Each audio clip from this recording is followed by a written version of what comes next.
Thank you Lord. Father worship you. दोस्तों जय मसीह। आप सभी का प्रभु यीशु मसीह के नाम में आज के तीसरे दिन में बहुत बहुत स्वागत करता हूं। एक स्टडी आप सभी जानते हैं हमने शुरू करी है और वह है the study on the book of genesis. उत्पत्ति की किताब की अध्ययन पर हम आज तीसरे दिन आपके बीच में पहुंचे हैं। और जैसे मैं हमेशा कहता हूं कि जो है ना, परमेश्वर के वचन, सही शिक्षा, खरी शिक्षा, पूरी तैयारी के साथ हर ट्रांसलेशंस को स्टडी करते हुए, हिस्ट्री को स्टडी करते हुए, कमेंट्स को या क्रिटिक्स को, इन सभी को जांच पड़ताल करते हुए मैं डैनियल राज आप सभी के बीच में पूरी तैयारी के साथ आता हूं। जी दोस्तों, और मुझे ऐसा करने में बेहद बेहद खुशी है। परमेश्वर का राज्य बढ़े, परमेश्वर के लोग यीशु के नज़दीक आए, परमेश्वर की जो बॉडी ऑफ क्राइस्ट है यानी कि मसीह की देह है वो उन्नति करे, वही मकसद के साथ आपके बीच में मैं आता हूं ना। दोस्तों मैं जानता हूं कि आप लोग जो है बहुत बहुत ज़्यादा प्यार, बहुत ज़्यादा जो है तवज्जो इस स्टडी को, पिछली जो स्टडी है उसको, चाहे वो दानियल की किताब की स्टडी हो या बुक ऑफ रेवलेशन हो, sons of God, daughters of men हो, इन सभी के स्टडीज़ को आपने बहुत सराहा है। बहुत सारे कॉल्स और मैसेजेस आप लोग करते हैं, उसके लिए मैं परमेश्वर का सिर्फ धन्यवाद देता हूँ ना। दोस्तों कुछ चीज़ें जल्दी से कर लेते हैं। आज मैं माइक पे बात नहीं कर रहा हूँ, उसकी वजह यह है कि जो स्पीकर था उसमें कुछ गड़बड़ी आई है, बट कल जो है वो ठीक हो जाएगा। बट मैं समझता हूँ कि जो कॉलर माइक है उससे भी आप लोग जो है ठीक से सुन पा रहे होंगे। इतनी जो जानकारी जो है आप लोगों से मैं लेना चाहूँगा। और साथ ही साथ आपको विजुअल अभी तक क्लियर दिख रहा है तो वो भी आप लोग नीचे टाइप करके बता दें। और मैं चाहता हूँ कि कुछ चीज़ें जैसे कि क्या कहते हैं उसको, आप कहाँ से हैं, आप कौन से कंट्री से देख रहे हैं मेरी मिनिस्ट्री GMT, तो नीचे टाइप करके बताएं। साथ ही साथ मसीह मंथन बैठक जिस पेज से मैं आया हूं, और आप लोग सभी जानते हैं कि मसीह मंथन बैठक जो है एक बड़े पैमाने पे उभर कर आ रहा है। सिर्फ भारत में नहीं, पूरे वर्ल्ड में मैं समझता हूं कि बड़ी तादाद में लोग जुड़ रहे हैं और परमेश्वर का कार्य इस मसीह मंथन बैठक जो ग्रुप है, वर्ल्ड वाइड ग्रुप जो है, MMB वर्ल्ड ग्रुप जिसको आप बोल सकते हैं, इसके वसीले से बहुत सारा इम्पैक्ट जो है परमेश्वर अपने लोगों में डाल रहा है ना। दोस्तों मैं समझता हूं कि YouTube में जितने लोग अभी जुड़ रहे हैं, क्योंकि ये YouTube पे डायरेक्ट लाइव नहीं चलता है, फेसबुक पे चलता है, फिर उसके बाद में YouTube पे अपलोड होता है ठीक एक 10-15 मिनट के बाद में, तो मैं उन सभी को भी वेलकम करता हूं। आप लोगों को टाइप करने के लिए जो ऑप्शन है कमेंट बॉक्स, वो हमने बंद रखा है। उसकी कई वजह है, मैं उसके ऊपर अभी बात नहीं करना चाहता हूं। कई वजह है जिसके चलते हमने बंद रखा है। और मैं साथ ही साथ आपको बताना चाहता हूं कि जितने YouTube पर अभी फ्रेश पहली बार मुझे देख रहे हैं, सर मेरे चैनल को सब्सक्राइब करिए, आइकन बेल को दबाइए, क्योंकि जब मैसेजेस अपलोड होते हैं तो उसकी जो नोटिफिकेशंस है वो आपको मिलती रही ना। मेरे चैनल को प्रमोट करिए, उसके पीछे मकसद मेरा आप सभी से कहने का यही है कि बहुत सारे लोग सत्य की तलाश में, खरी शिक्षा की तलाश में, मुझे काफ़ी कॉल्स ऐसे आए हैं जहां पर यह बताया गया है कि पास्टर डैनियल, हमको पहले आपके बारे में नहीं पता था, मेरे किसी सहेली ने, मेरे किसी आंटी ने, मेरे किसी दोस्त ने आपके बारे में बताया, तब जाकर हमको पता चला। ऐसी बहुत सारी कॉल्स या मैसेजेस मेरे तक पहुंचती हैं और उसी वजह से मैं आपको ये कह रहा हूं कि जैसे नतानियल को यीशु के बारे में बताया गया, ठीक है ना, वैसे ही मैं चाहता हूं कि इस स्टडी के बारे में, ऐसी खरी शिक्षा के बारे में आप लोग जो हैं जितनी तादाद में बता सकते हैं आप लोग जरूर बताएं ना। मैं साथ ही साथ आपके बीच में ये रख रहा हूं, क्योंकि अभी मुझे बात करना है आज, आपके बीच में मैं ये रख रहा हूं और मैं चाहता हूं कि मैं आपको परिचय करा दूं, जो लोग शायद नहीं जानते हैं, और जो पहले से जानते हैं कोई दिक्कत नहीं, थोड़ा सा बर्दाश्त करिए, 5-6 मिनट का मामला है। मसीह मंथन बैठक जो है एक ग्रुप है जो टेलीग्राम ऐप में चलता है और जिसमें अभी तक मैं समझता हूं कि 1600 से भी ज्यादा लोग अभी तक इसके मेंबर बन चुके हैं, जिनकी काट छांट कर कर ब्रीफिंग कर कर, इसमें पास्टर्स लोग भी हैं, सेवक लोग भी हैं, एवेंजलिस्ट भी हैं, बाइबल टीचर भी हैं और विश्वासी भाई बहन भी हैं। और मैं आपको बता दूं कि सिर्फ भारत से नहीं लेकिन पूरे दुनिया से लोग जो हैं इसमें जुड़े हुए हैं। नाउ अब आप पूछेंगे कि पास्टर डैनियल इसमें हम कैसे जुड़े, मसीह मंथन बैठक टेलीग्राम ऐप में हम कैसे आए?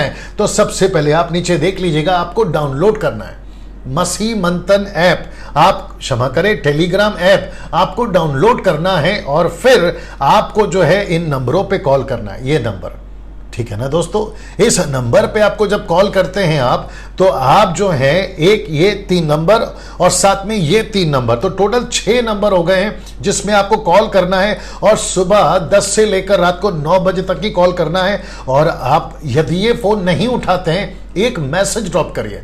अगर व्हाट्सएप करते हैं, इनके पास व्हाट्सएप भी है, टेलीग्राम ऐप में मैसेज करते हैं तो भी ये उपलब्ध रहेंगे, टेक्स्ट मैसेज करते हैं तो भी ये आपको फीडबैक या कॉल बैक करेंगे और आपको जो है ऐड किया जाएगा ना। दोस्तों मसीह मंथन बैठक वर्ल्ड ग्रुप पेज, यानी कि ये जो टीचिंग अभी मैं दे रहा हूं, आपने मेरे चैनल को सब ये किया, ऐड किया, ओके ना।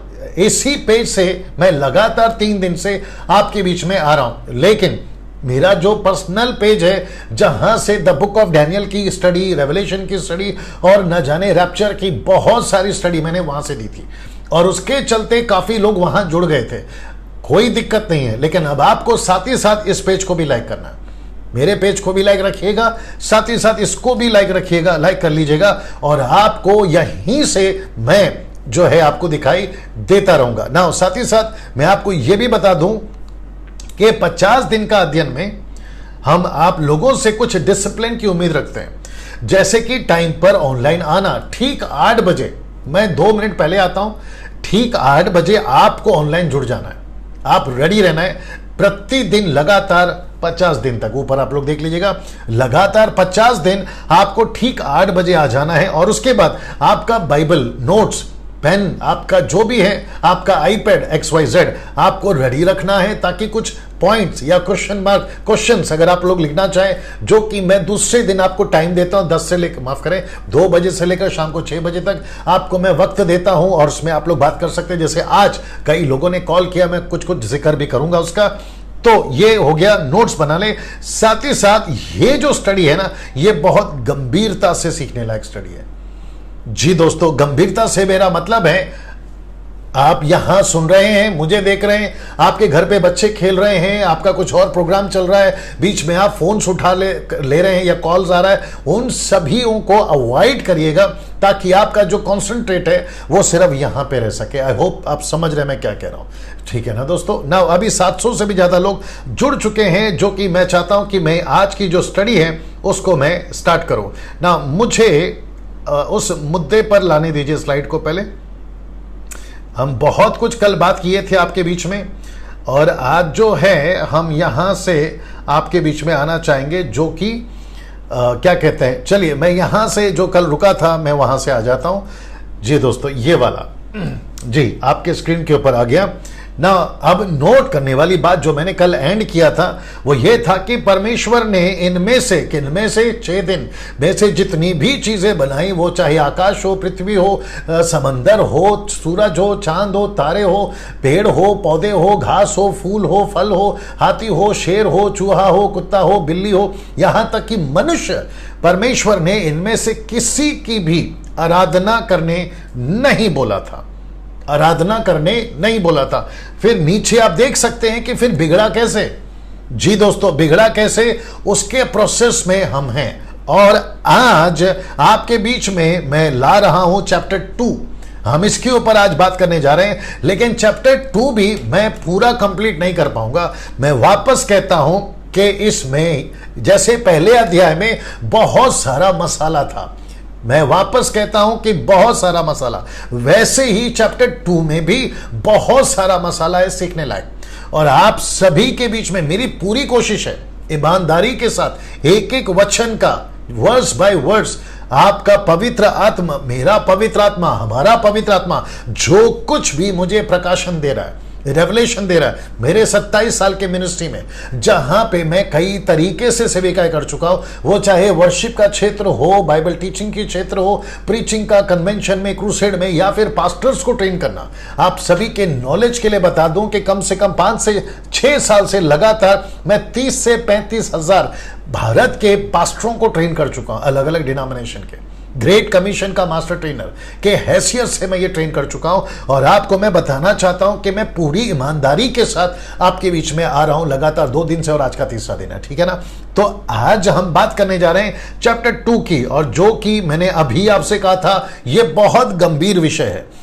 ये जो पुस्तक है इसमें बहुत कुछ सीखने लायक है। मैंने आपको यह भी कहा था कि इसमें टोटल 50 अध्याय हैं, लेकिन विशेष करके ये जो 3 अध्याय हैं, अध्याय 1, अध्याय 2, अध्याय 3, ये बहुत ज्यादा सीखने लायक है।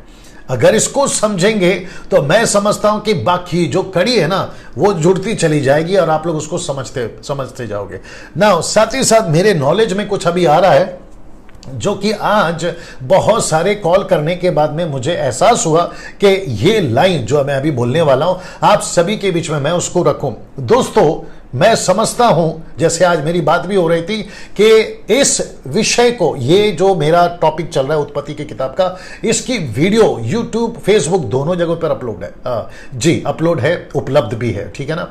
मेरी रिक्वेस्ट है आप लोगों से, अगर आप लोग इसकी क्या कहते हैं ना, कॉपी करके लिंक अविश्वासी दोस्तों को, वो चाहे हिंदू हो, वो चाहे मुस्लिम हो, वो चाहे बुद्धिस्ट हो, कोई भी जाति कौम का हो, आप अगर उनको भेज सके तो जरूर भेजिएगा। मैं आपको बताता हूं क्यों। क्योंकि इसके अंदर उनको सीखने लायक, उनको समझने लायक बहुत कुछ है। जी दोस्तों, बहुत कुछ है, और मैं जानता हूं कि जब वो लोग सीखेंगे, देखेंगे, समझेंगे, बड़ी सरल भाषा में, किसी के क्या कहते हैं ना, हर्ट ना करते हुए, ऐसे स्टेटमेंट्स मैंने अभी तक 2 दिन में बात करी, और आज भी और आगे भी मैं वो सारे चीजों को बैलेंस करते हुए चलूंगा।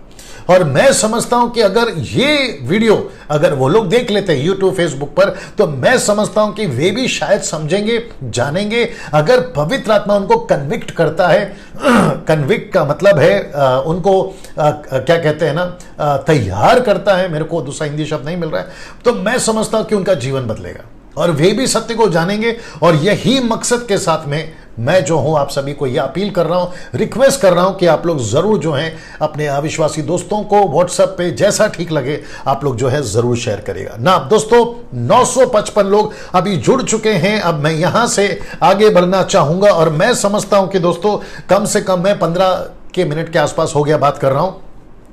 अब यहां से हम स्टार्ट कर रहे हैं ना। मैं साथ ही साथ जितने लोग जुड़े हैं, मैं आपको कहना चाहता हूं कि वॉच पार्टी करना शुरू कर दीजिए, शेयर करना शुरू कर दीजिए, और ये वचन तब तक आप लोग पढ़िएगा। जी दोस्तों, जी जी, ये वचन मैं समझता हूं कि मौसम जो है वो बारिश वाला पूरे मुंबई के अंदर, महाराष्ट्र के अंदर, अगर मैं गलत नहीं हूं, काफी भयंकर माहौल है पूरा भारत का, माफ करें मुंबई महाराष्ट्र का। कल जबरदस्त बारिश हुई, और आज भी मैं समझता हूं कि मुंबई के अंदर कई बारिश हुई है, और मौसम थोड़ा सा अलग है। और मैं भी जो हूं काफ़ी तैयारी के साथ आप लोगों के बीच में आता हूं। थोड़ा सा गला ठीक नहीं है, बट फिर भी मैनेज करके आपके साथ में हम बात करते रहेंगे। चलिए दोस्तों, इसको पढ़ लेते हैं। लिखा है कि इस तरह, बड़े ध्यान से सुनिएगा, मैं सिर्फ हिंदी में रखा हूं। लिखा है कि इस तरह आकाश और पृथ्वी और उनकी सारी सेना का बनाना समाप्त हुआ। क्योंकि कल 1 अध्याय यानी कि चैप्टर 1 हमने समाप्त किया था। जी दोस्तों, अब प्रश्न उठता है कि जब हम इस वचन को पढ़ रहे हैं, बड़े ध्यान से सुनना, बड़ी गजब की चीज बोलने जा रहा हूं। लिखा है कि इस तरह आकाश और पृथ्वी और उनकी सारी सेना का बनाना समाप्त हुआ या समाप्त हो गया। अब मैं चाहता हूं कि ये इतना इंपॉर्टेंट, मैं इसको क्यों इतना इन्फेसाइज या उसको इतना खींचतान क्यों कर रहा हूं, क्योंकि आपके जहन में, आपके दिमाग में अभी सुनते वक्त, आप जब पढ़ते हैं तब, जब आप दूसरों को तक पहुंचाएंगे, उनको भी मैं कहना चाहता हूं कि इसको पढ़ते वक्त में ये किसकी तरफ से है, आप कैसे पढ़ते हो, ये लाइन किसकी तरफ से। मैं वापस कह देता हूं। लिखा है इस तरह आकाश और पृथ्वी और उनकी सारी सेना का बनाना समाप्त हो गया। ये कौन बोल रहा है? जी, ये इंपॉर्टेंट है। अगर हम यहां से अगर नहीं समझे इसका लेखक कौन है, मैं बता चुका मूसा है, लेकिन जब इसको पढ़ते हैं ना तो 90% भी कम बोल दिया, 99.9% भी अगर मैं कहूं तो गलत नहीं हूं, हम पढ़ते वक्त में इस पे फोकस नहीं कर रहे, और यहीं से आपको फोकस करना है कि इसको बोल कौन रहा है, ये लाइन को बोल कौन रहा है। वापस पढ़वा देता हूं कि इस तरह आकाश और पृथ्वी और उनकी सारी सेना का बनाना समाप्त हो गया। ये बोल कौन रहा है? परमेश्वर यहोवा बोल रहा है या मूसा बोल रहा है? आइए आपको क्लियर कर देता हूं, और उसके एंगल से, उसके नजरिए से, उसके दृष्टिकोण से आपको यहां से आगे बढ़ना होगा। इसको बोल रहा है मूसा, देख लीजिए, इसको बोल रहा है मूसा। नाउ अब आप बोलोगे डैनियल भाई मूसा बोल रहा है, बात सही है, लेकिन ये परमेश्वर ने कहा, परमेश्वर ने बोला इसलिए उसने लिखा, और मैंने पहले दिन आपके पास में ये बात को रखी। आपके जहन में, आपके दिमाग में ये बात अभी आ सकती है, कोई दिक्कत नहीं है, ऑफ कोर्स परमेश्वर ही है, लेकिन मेरा कहना यह है इस तरह आकाश और पृथ्वी उनकी सारी सेना का बनाना समाप्त हो गया। ये लिखते वक्त में देख लीजिए, चित्र देख लीजिए, ये लिखते वक्त में मूसा संबोधित किसको कर रहा है, किसको कह रहा है? लिखते लिखते ये लेटर किसको पहुंचा रहा है? जैसे पौलुस अपने लेटर में शुरुआत में लिखता था, रोमियो की किताब से लेकर आप इब्रानियों की किताब तक चले जाए, उसका लेखक वो इब्रानियों की किताब का वही है।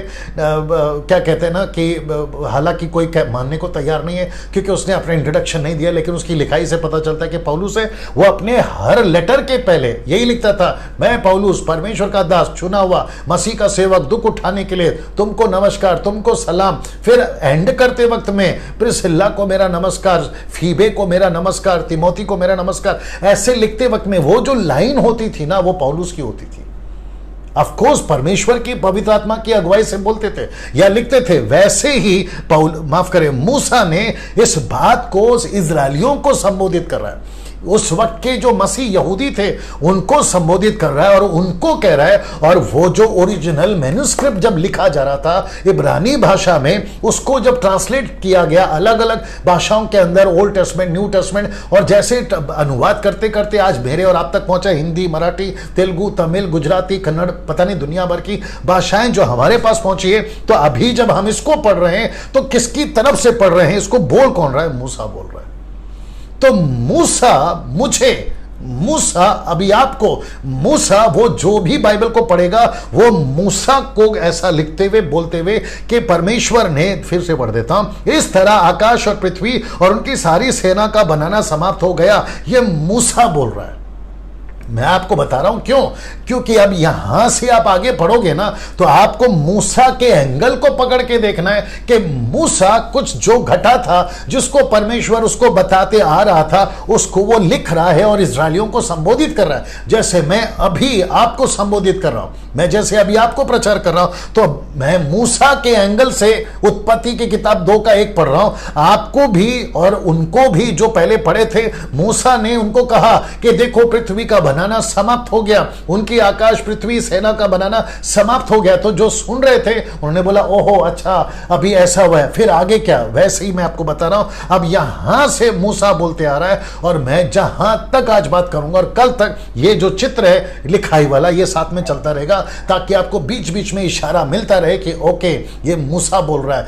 क्योंकि जब मूसा की चाल को पकड़ेंगे, मूसा के एंगल को पकड़ेंगे, मूसा के तरीके से पकड़ेंगे, तो पता चलेगा कि मैटर क्या था, माजरा क्या था, उसको कौन से एंगल से हमने देखना है, तब जाकर हमको बात समझ में आएगी। और मैं ऐसे करने में पूरी ईमानदारी आपके साथ में करूंगा, ये मैं आपको अभी से बता देता हूं। 1200 लोग अभी तक जुड़ गए, मैं उन सभी का स्वागत करता हूं। यूट्यूब वालों आपका भी मैं स्वागत करता हूं। ना दोस्तों, कुछ वचन जो पौलुस ने लिखे, आइए देखते हैं। इब्रानियों 1:10 और इब्रानियों 11:3 क्या लिखा देखते हैं। लिखा है कि और यह कि हे प्रभु, आदि में तूने पृथ्वी की नींव डाली, स्वर्ग तेरे हाथों की कारीगरी है।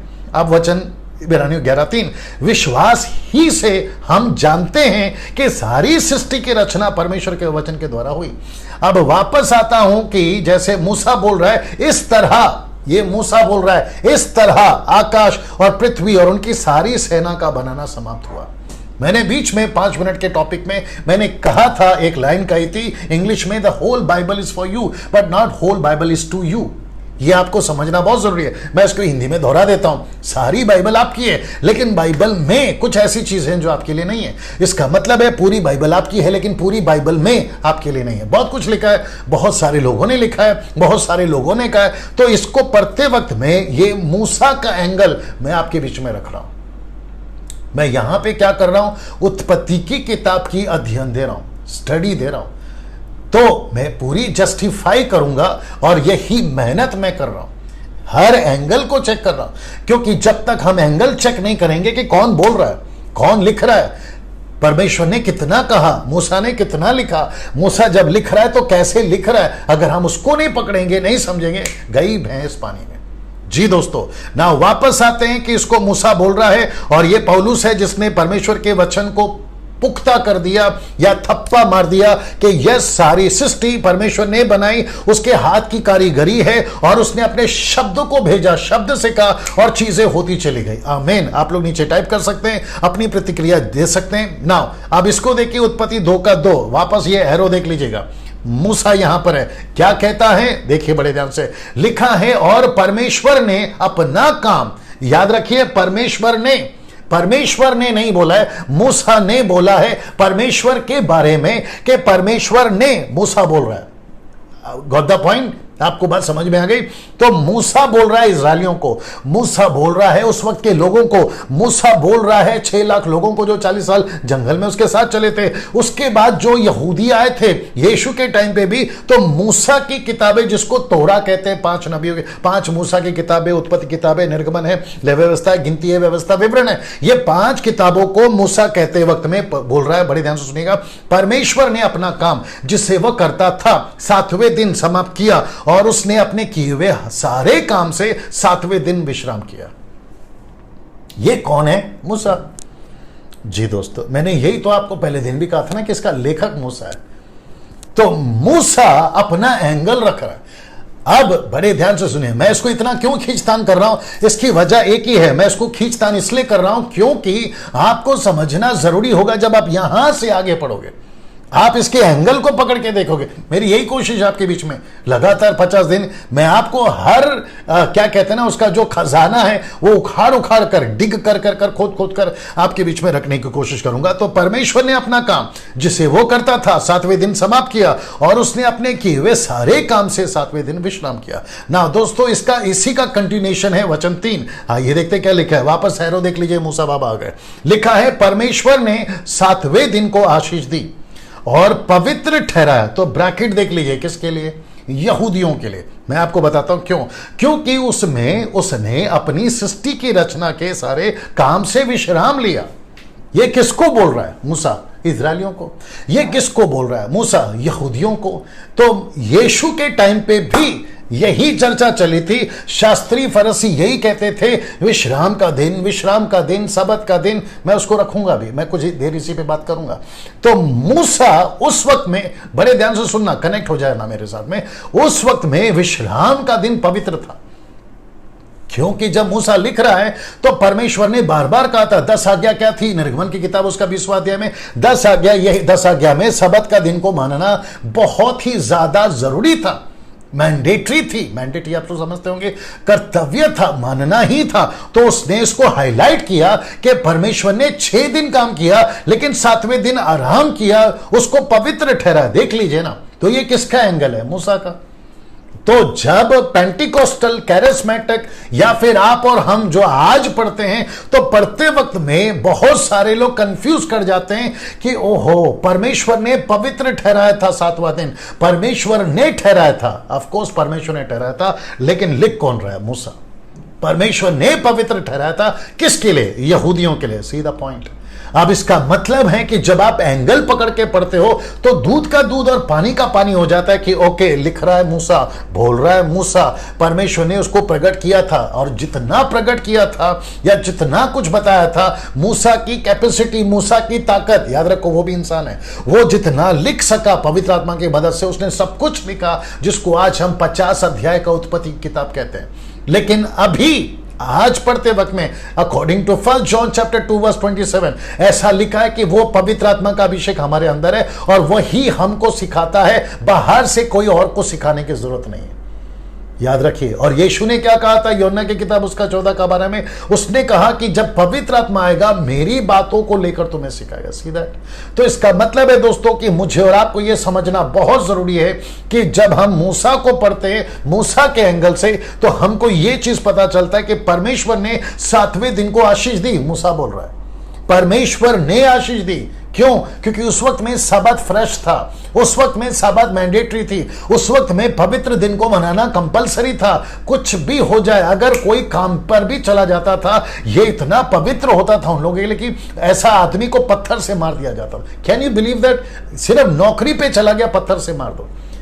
सबत का दिन सैटरडे, यहूदियों के हिसाब से सैटरडे को नौकरी पे चला गया, पत्थर से मार दो। उनकी जो पत्नी या जो भी घर के लोग हैं, यहां तक कि नौकर कुएं से पानी खींचने गया, जो मटका होता है उसको खींच रहा है, और किसी ने देख लिया, पत्थर से जगह पे मार दो। सीधे। इसलिए लिखा है कि परमेश्वर ने 7वें दिन को आशीष दी, पवित्र ठहराया यहूदियों के लिए, ब्रैकेट में मैंने डाल दिया, क्योंकि उसमें उसने अपनी सारी सृष्टि की रचना के साथ सारे कामों से विश्राम लिया। इसको हाईलाइट करा था उस वक्त में मूसा कर रहा है, लेकिन आज जब हम सुन रहे हैं, आज जब हम पढ़ रहे हैं, तो ये वचन को आज हम कैसे लेते हैं ना। अब आपको इसी का अपोजिट स्क्रिप्चर दे रहा हूं, यीशु के जरिए से, यीशु के तरीके से, यीशु की लिखाई से, यीशु की बोली से। आइए बताते हैं आपको क्या लिखा है, जरा देख लीजिएगा। यूहन्ना की किताब उसका 5 का 17 लिखा है, इस पर यीशु ने उनसे कहा। आइए देखते क्या कहा। यह कैसा है पता है? ये एक ऐसा हथौड़ा है जो अभी जो वचन मैंने मूसा ने बोला ना, उसके बिल्कुल ठीक उसके ऊपर मारता है। आइए देखते क्या लिखा है। और शास्त्री फरीसी इसी वजह से यीशु से चिढ़ते थे।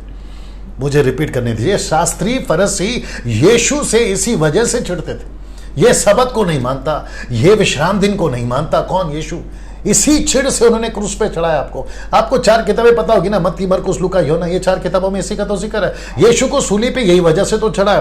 तो यीशु कहता है, अभी देख लीजिए क्या कहता है, मेरा पिता अब तक काम करता है और मैं भी काम करता हूं। अभी ठीक इसके पहले मूसा बाबा क्या बोल रहे थे?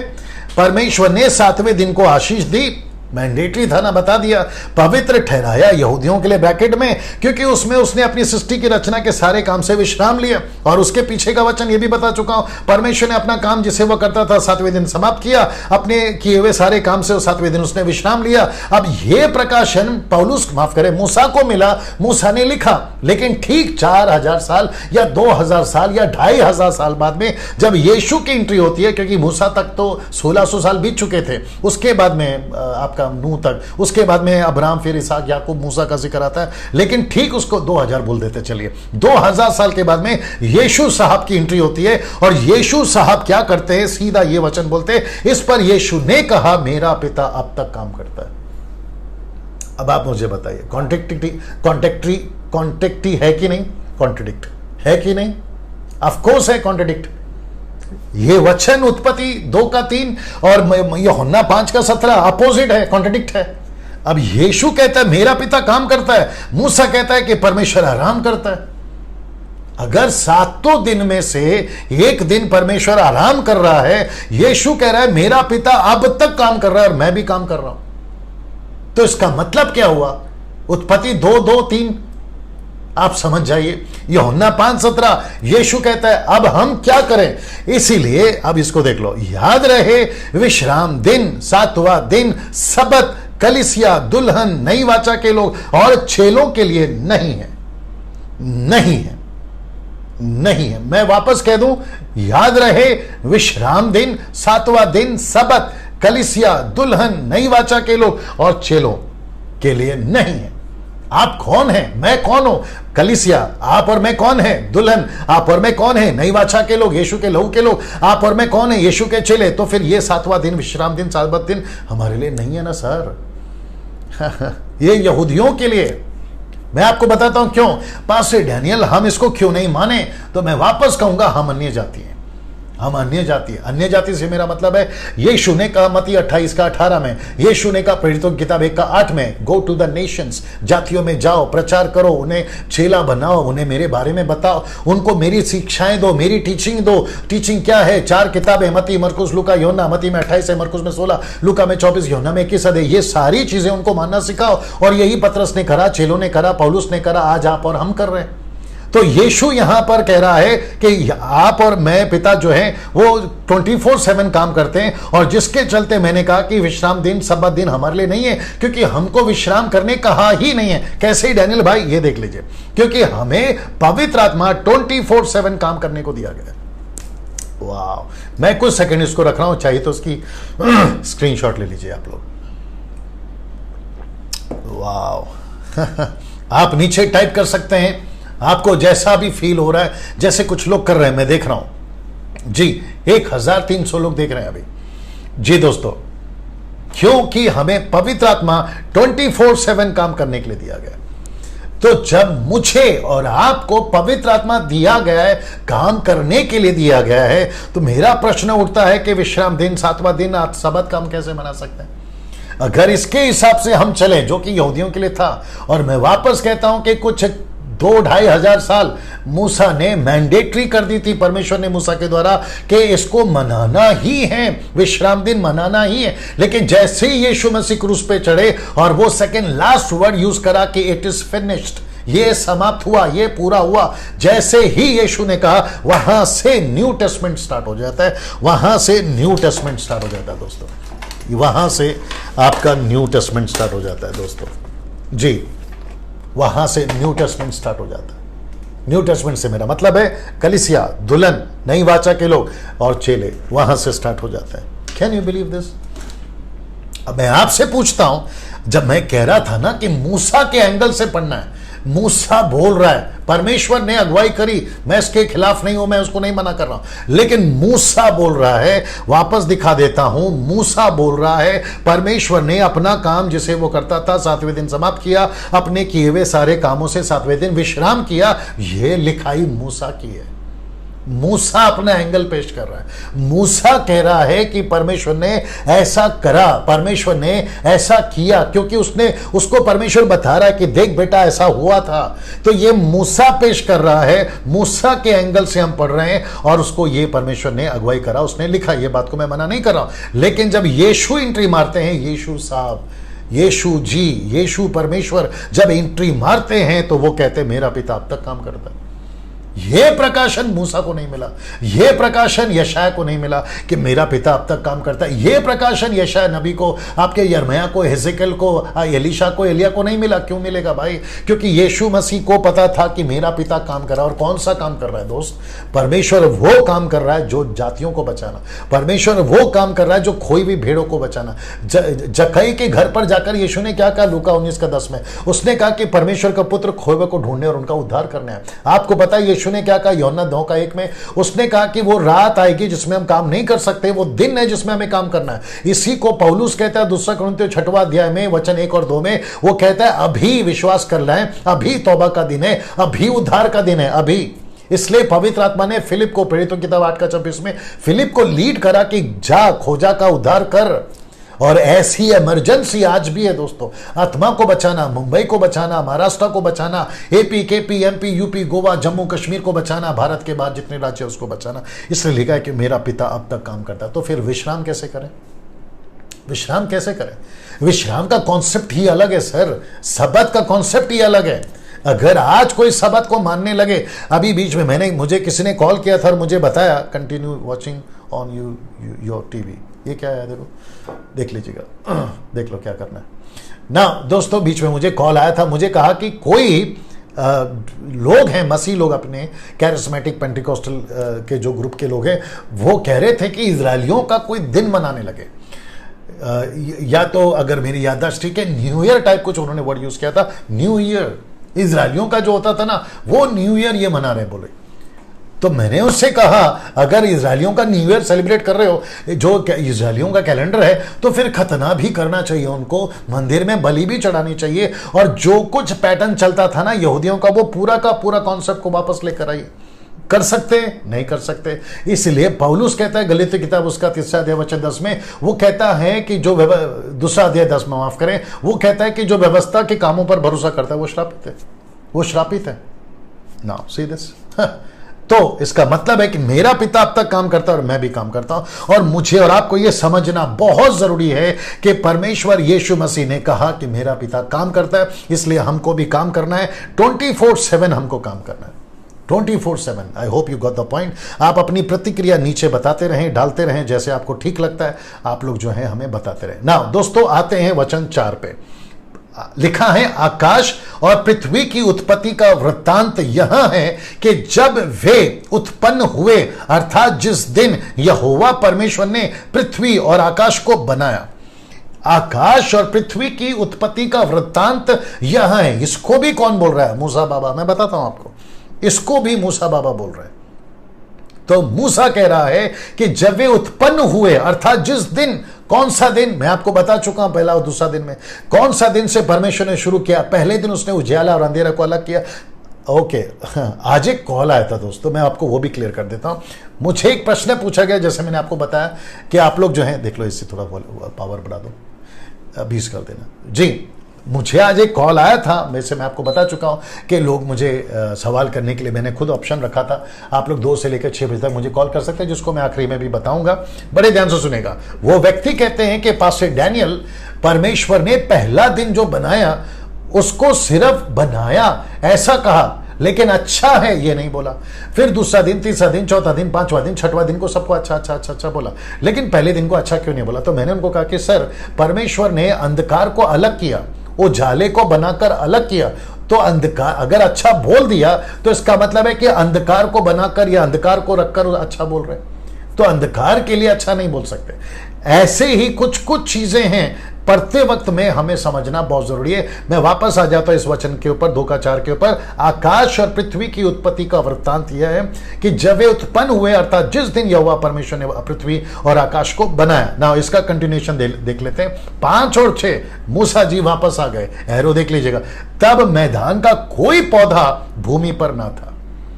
मैं रिपीट करता हूं कि तब मैदान का कोई भी पौधा भूमि पर ना था। मैं एक एक चीज पे जाऊंगा, लेकिन फिलहाल वचन को पढ़ लेते हैं जी। और ना मैदान का कोई छोटा पेड़ उगा था, क्योंकि यहोवा परमेश्वर ने पृथ्वी पर जल नहीं बरसाया था और भूमि पर खेती करने के लिए मनुष्य भी नहीं था।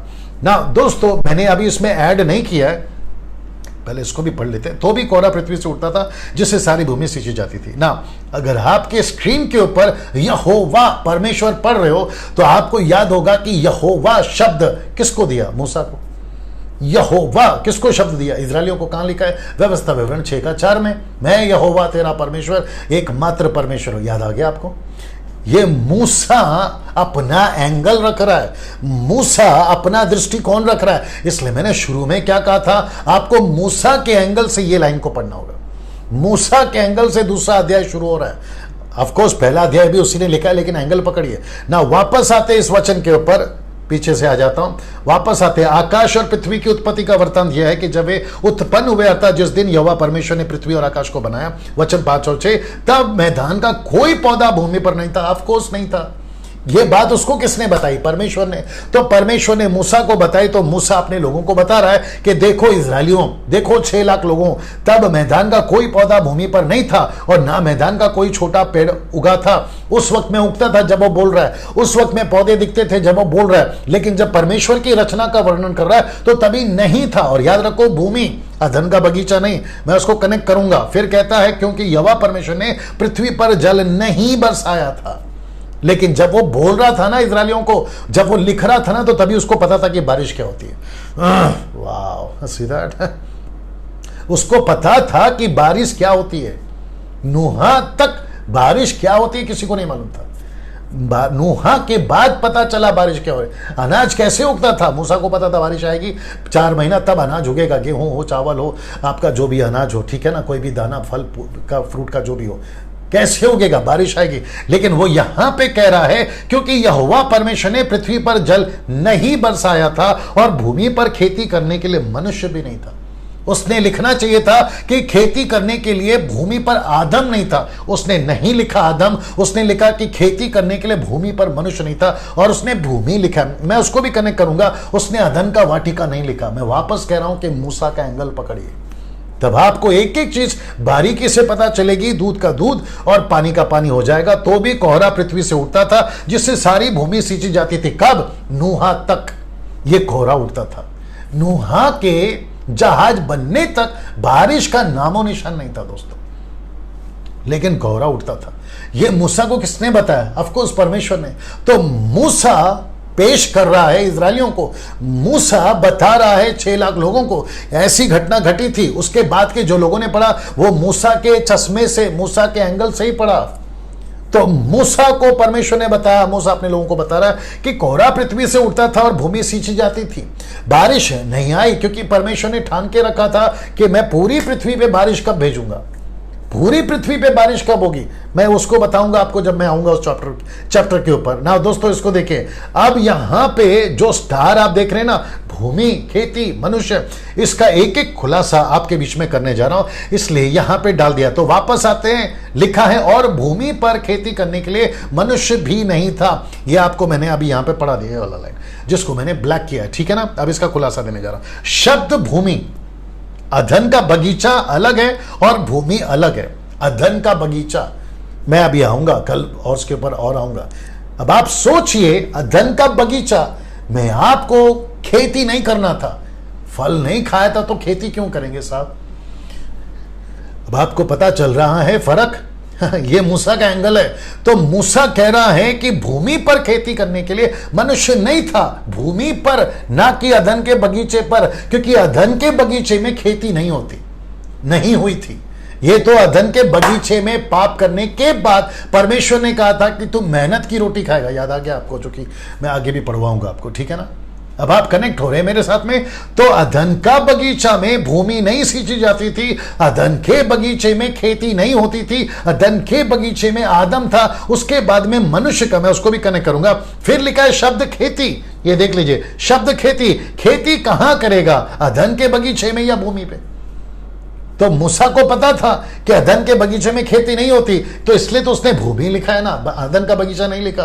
उसने कहता है कि भूमि पर खेती करने वाला कोई मनुष्य नहीं था। उसको लिखना क्या था पता है? अगर वो अदन की बगीचे की बात करता तो वो लिखना चाहिए था कि अदन में खेती करने वाला आदम नहीं था। उसने ऐसा नहीं लिखा दोस्तों, या अब आप लोग समझ रहे होंगे। यहां तक आप लोग समझ गए। इसका मतलब है कि मूसा यहां पर कहने की कोशिश कर रहा है कि भूमि पर खेती करने के लिए मनुष्य नहीं था। तो शब्द है भूमि, अदन का बगीचा नहीं। मैं कनेक्ट करूंगा तो आपको कंसेप्ट और भी क्लियर हो जाएगा। फिर दूसरा कहता है खेती, खेती कहां पर? अदन के बगीचे में नहीं, जमीन पर, पृथ्वी पर, जो कि मैं हिब्रू पढ़ चुका हूं, इंग्लिश पढ़ चुका हूं, ट्रांसलेशन की बात कर रहा हूं, उसके बाद ही ये स्टेटमेंट दे रहा हूं। और मैं अक्सर कहता हूं कि जिसको 18 पता है 17 मत सिखाया करो, 19 सिखाओ, आपके पैर के पास बैठकर सीखूंगा। आई थिंक आप लोग समझ गए होंगे ना। दोस्तों अब इसको देखिए, और लिखा है भूमि पर खेती करने के लिए कोई मनुष्य भी नहीं था। यह मनुष्य कौन है? कौन सा मनुष्य? Question mark. कौन सा मनुष्य? आदम या मनुष्य जाति, या आदम जाति भी आप बोल सकते हैं। आज अभी 1400 लोग जुड़ गए अभी तक।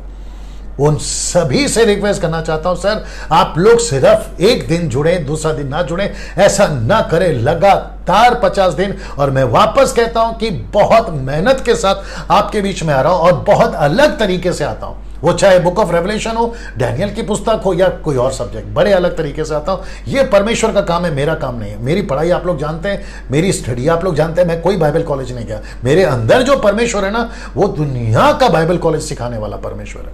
जी दोस्तों, उसके वसीले से बात कर रहा हूं। वापस आता हूं, कौन सा मनुष्य? आदम या मनुष्य जाति, या आदम जाति, आप लोग बोल सकते हैं। तो इसका मतलब है कि मूसा ने अभी तक कहां की बात नहीं करी? अधन की बात नहीं करी। अधन की बात तो अभी शुरू करेगा। उसने अधन की बात अभी तक नहीं करी। मैं आपके बीच में कुछ कुछ रखने जा रहा हूं ना दोस्तों। तो भी कोहरा पृथ्वी से उठता था जिससे सारी भूमि सींची जाती थी। कब तक कोहरा भूमि को सींचता था? और कौन सी भूमि? अदन या भूमि? अदन या भूमि? अदन या भूमि? मैंने आपको अभी कहा कौन सा, अभी देख लीजिए। नूह के बाद का क्या? इसका मतलब है नूह तक ये सींची जाती थी। उसके बाद इसको भी देख लीजिए। मूसा के व्यक्ति तो बारिश, माफ करें, मूसा के वक्त ठीक है, मूसा के वक्त तो बारिश होती थी। तो नूह के बाद का चक्कर है बारिश का। नूह के पहले तक कोहरा उठता था, उससे जमीन सींची जाती थी। आई होप आप लोग समझ रहे होंगे। वहां पे होता था ये चीजें। और उसके बाद में परमेश्वर ने मूसा को ये बातें बताई जो आज मैं आपके बीच में रख रहा हूं। मैं वापस आपको कुछ चीजें फिर से ले चलता हूं पीछे। ना लिखा है भूमि पर खेती होती थी, भूमि पर खेती करने के लिए मनुष्य भी नहीं था। तो भूमि का मतलब है अदन का बगीचा नहीं, अदन के बगीचे की बात नहीं कर रहा है मूसा, वो बात कर रहा है भूमि की जो आदम के बाहर निकलने के बाद, अदन का वाटिका का बाहर निकालने के बाद, जो कि मैं कल या परसों में आपको उसको बताऊंगा, उसके बाद की बात हो रही है। अब आपको समझना बहुत जरूरी है दोस्तों कि आप जब बाइबल को पढ़ते हैं तो एंगल को पकड़िए, नहीं तो अभी तक हमने और आपने क्या प्रचार कर दिया होगा, मैं शायद गलत भी हो सकता हूं, क्या प्रचार कर दिया होगा कि खेती होती थी अदन के बगीचे में, खेती होती थी या भूमि सींची जाती थी अदन के बगीचे में, कोहरा उठता था अदन के बगीचे में। ऐसा नहीं है ना, वापस दिखा देता हूं, भूमि पर खेती करने के लिए मनुष्य भी नहीं था। यहां लिखना क्या चाहिए था, आदम नहीं था। अब आप जब वचन 7 पे मैं कल बात करूंगा, वचन 7 से मैं कल बात करूंगा, ठीक है ना। तो वचन 7 में जब आओगे ना तो पूरा का पूरा डायमेंशन चेंज हो जाएगा, जो कि मैं कल बताऊंगा और आपको थोड़ा सा झलक भी दे दूंगा, ठीक है ना।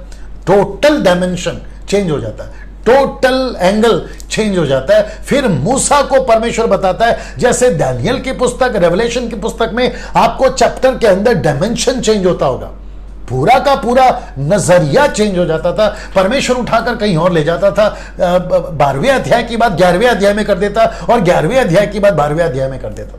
वैसे ही पद 7 जो कि मैं कल बताऊंगा आपको, आपके बीच में जैसे ही आएगा आपको पता भी चल जाएगा, जिसकी छोटी सी झलक मैं आज आपको जरूर दूंगा। जी जी। सो वापस आते, भूमि पर खेती करने के लिए मनुष्य भी नहीं था। तो आदम लिखना चाहिए था, क्योंकि आदम का वो जिक्र ही नहीं कर रहा है, वो बात कर रहा है भूमि की। ना कौन सा मनुष्य, मैं बता चुका हूं, आदम या मनुष्य जाति, तो मनुष्य जाति की बात कर रहा था कि उस वक्त में पृथ्वी पर, भूमि पर, हिब्रू लैंग्वेज में पृथ्वी आया, अर्थ आया, पृथ्वी आया, ठीक है ना, उसको आप लोग देख लीजिएगा। तो भी कोहरा पृथ्वी से उठता था, जिससे सारी भूमि सींची जाती थी। कब तक कोहरा भूमि को सींचता था, और कौन सी भूमि, अदन या भूमि, मैं आपको बता चुका हूं, भूमि, नॉट अदन का बगीचा, ठीक है ना। नूह के बाद का क्या, इसका मतलब है मूसा के टाइम पे बारिश होती थी, लेकिन नूह तक बारिश नहीं होती थी।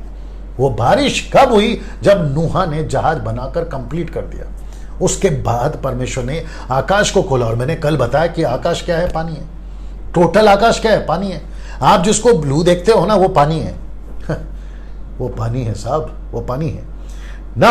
अब एक आखिरी एंगल मैं दिखाकर आज का जो सेशन है वो समाप्त करूंगा, और मैं वापस कह रहा हूं कि बहुत सारा जो मसाला जो है ना, आपको 50 दिन मिलता चला जाएगा। आप लोग जो है इसको खूब एंजॉय करिएगा।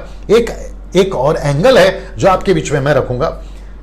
इन सभी को देखिए, मनुष्य खेती नहीं कर रहा था, वापस आना पड़ेगा शायद पीछे, मनुष्य खेती नहीं कर रहा था, क्योंकि कोहरा नहीं उठता था, भूमि पर खेती करने के लिए मनुष्य भी नहीं था। तो बात हो रही है अदन के बगीचे की, जहां पे नहीं हो रहा है, खेती नहीं हो रही है। अदन का बगीचा टोटल सुपरनैचुरल तरीके से चल रहा है। उसके बाद से जो है खेती होना, कोहरा उठना, ये सारी चीजें। और जो एंगल मैं आपको दिखाने वाला हूं वो यहां है कि परमेश्वर को कितनी चिंता है, परमेश्वर को अपने लोगों की कितनी चिंता है, कि परमेश्वर कह रहा है कि बारिश का सिस्टम मैंने रखा है। ये आज की जो साइंटिस्ट या फिर जो भी साइंटिस्ट लोग जब से आए हैं, या जो भी ज्ञान लोगों का बड़ा है, उसके हिसाब से लोगों ने कहा कि बारिश जब तक नहीं होगी अनाज नहीं उगेगा। उसके ऊपर मुहावरे बने हैं, उसके ऊपर चुटकुले बने, उसके ऊपर क्या कहते हैं ना, कहानियां बनी है। जब तक बीज बोओगे नहीं अनाज कैसे आएगा, जब तक बारिश नहीं गिरेगी फल कैसे आएगा। ऐसी कई कहानियां बनी, कई चुटकुले बने। लेकिन परमेश्वर कोहरा उठाता था, देख लीजिए, परमेश्वर कोहरा उठाता था। और परमेश्वर कहता है कि कोई बात नहीं, अगर पानी नहीं गिर रहा है, मैं जमीन से अनाज फिर भी निकाल सकता हूं, मैं जमीन से फिर भी तुम्हारे लिए जो है भोजन को उपलब्ध कर सकता हूं। और ये बात बताती है मत्ती 6:32, अगर आपने कभी पढ़ा होगा, ये बात बताती है, 32 से आगे पढ़ोगे, ये बात 32 से, मैथ्यू 6:32 से पढ़ोगे, कि परमेश्वर कहता है कि मुझे तुम्हारी चिंता है, मुझे तुम्हारी चिंता है। Can you believe this? परमेश्वर जिसने आपको और मुझे बनाया है, यह बात साबित करती है कि परमेश्वर को एक्सक्यूज मी कैसी हमारी चिंता है। यह बात साबित करती है कि कैसे उसको हमारी चिंता है। दोस्तों, वो सारी चीजें हमारे लिए मुहैया करवा देता है। सिस्टम ऐसा है कि बारिश गिरेगी तब आना जाएगा। परमेश्वर कहता है कोई बात नहीं, बारिश नहीं गिर रही है क्योंकि मैंने प्लान किया, मैं कोहरा उठाऊंगा और पृथ्वी जो है अपना जो है अनाज देगी। और नूह तक लोग ऐसे ही खाते थे, नूह तक लोग यही करते थे।